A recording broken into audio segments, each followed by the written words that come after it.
Okay बच्चों, तो ये 2014 का सवाल है। नीट पहले आईपीएमटी के नाम से होता था। चलिए पढ़ते हैं इसमें। कह रहा है कि light with an energy flux of 25 into 10 की power 4 watt per metre square falls on a perfectly reflecting surface at normal incidence. If the surface area is 15 centimetre square, find average force exerted on the surface. देखिए, इसमें कुछ कुछ बेटे की word है, जैसे कि बोल रहा है कि लाइट लाइट बोले तो एक इलेक्ट्रोमैग्नेटिक वेव। जैसे यहाँ बोल रहा है ना कि बेटे लाइट है, तो लाइट एक इलेक्ट्रोमैग्नेटिक वेव होती है, और जो इलेक्ट्रोमैग्नेटिक वेव होती है ये अपने साथ एनर्जी और मोमेंटम को कैरी करती है। मतलब जब भी कहीं पे किसी सरफेस पे फॉल होगा तो वहां पे मोमेंटम का ट्रांसफर होगा, फोर्स लगेगा और प्रेशर एक्सर्ट करेगा। तो वही पूछ रहा है कि बताइए फोर्स कितना होगा। और बेटे एक और चीज है, जो एनर्जी फ्लक्स होती है ना, यही इंटेंसिटी होती है। ठीक है।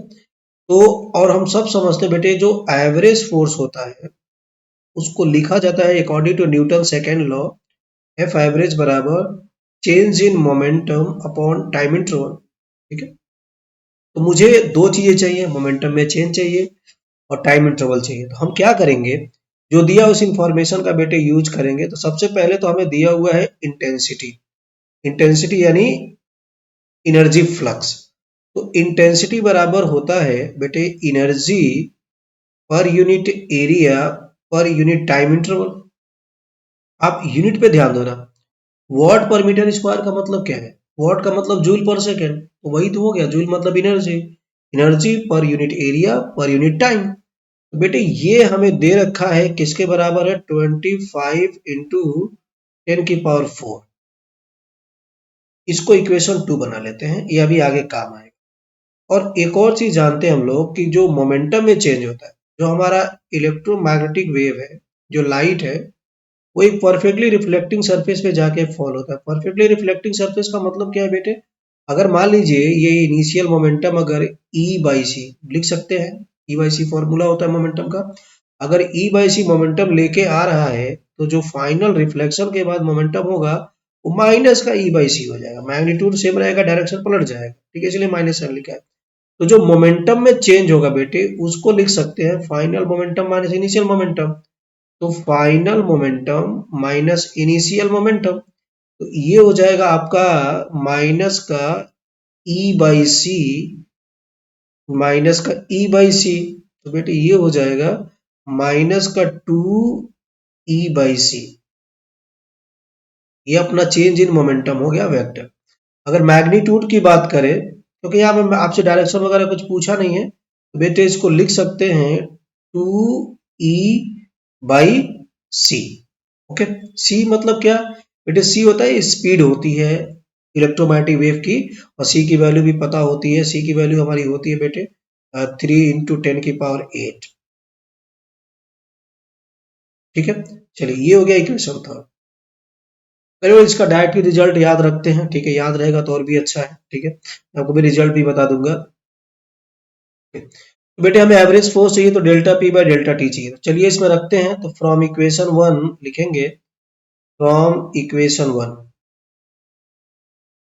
फ्रॉम इक्वेशन 1 बेटे जो एवरेज फोर्स होगा वो डेल्टा पी बाई टी है। तो यहाँ से डेल्टा पी की वैल्यू रखिए, तो ये हो जाएगा 2 ई बाई सी डेल्टा टी। लिख सकते हैं इसको। 2 बाई सी तो कॉमन रहेगा, यहाँ से ई को क्या लिखोगे यहाँ से? Sorry, E by delta T. तो बेटे ई बाई डेल्टा टी इक्वेशन 2 से हेल्प लीजिए। ई बाई डेल्टा टी यहाँ से कितना हो जाएगा? इसको आप लिखेंगे 2 बाई सी, और ये हो जाएगा एरिया इंटू 25 इंटू 10 की पावर 4। ओके। अब सारी वैल्यू रख दीजिए, सब आपको दिया ही है।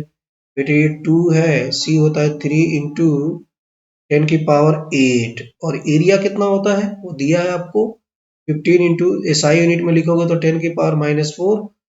और बेटे ये भी आपको दे रखा है 25 इंटू 10 की पावर 4।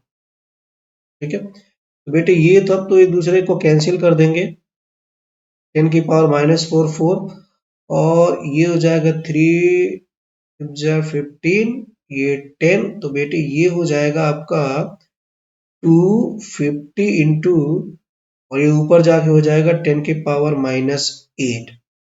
लेकिन आंसर सारे देखिए तो -6 में है, तो पावर बढ़ाइए तो इसको कम करना पड़ेगा 2.50 इंटू 10⁻⁻6 न्यूटन, ये आ जाएगा आंसर। ठीक है, एक चीज और बेटे ध्यान रखना इसमें, आ तो गया इसका आंसर कि बी पार्ट आ रहा है, लेकिन मेरा ये रिकमेंडेशन है, इतने बड़े सवालों को नीट में इतना टाइम नहीं था, याद रखिए जब भी कोई इलेक्ट्रोमैग्नेटिक की सरफेस पे गिरेगा तो मोमेंटम ट्रांसफर हो। ठीक है, तो जो मोमेंटम का ट्रांसफर होता है बेटे वो होता है u बाई सी। ठीक है,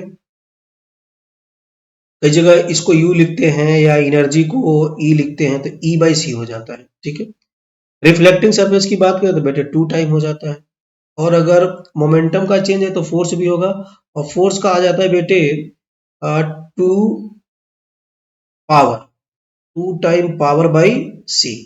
अब पावर को बेटे लिखा जा सकता है इंटेंसिटी इंटू एरिया, यानी 2 time intensity into area by C. अब इसी तरह प्रेशर का भी एक फॉर्मूला होता है 2 टाइम आई बाई सी। ठीक है, इसको जानते हैं, याद करने का तरीका क्या है, सिंपल है कि आपको डायरेक्ट लिखना है ना, तो देखिए यूपीआई, इसमें यू का शब्द है, इसमें पावर मतलब पी समझिए, यूपीआई के नाम से याद रखना, मोमेंटम ट्रांसफर होगा तो फोर्स लगेगा, फोर्स होगा तो प्रेशर होगा, यूपीआई के नाम से याद रख सकते हो। तो 2 यू बाई सी, यू या ई, एनर्जी को कभी यू लिखते हैं कभी ई लिखते हैं। ठीक है, थैंक यू, मिलते हैं अगले क्वेश्चन में।